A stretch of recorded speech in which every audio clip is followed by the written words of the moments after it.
ایو سمی بی تو زده چی؟ میگه این پسر دیوونه است رو چرا تو یکی سالا پیش به زده پشت. حالام فقط بگو دست خوش که میکنم روش نیم به 4 انگوش. خیلی زیاد بوده واسه دوامون نشستی، معلومه دنبال عکسی.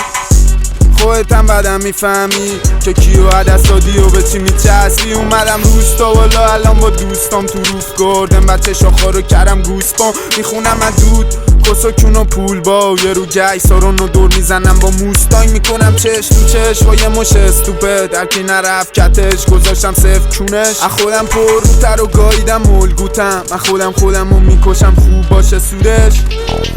میگه این پسر دیوونه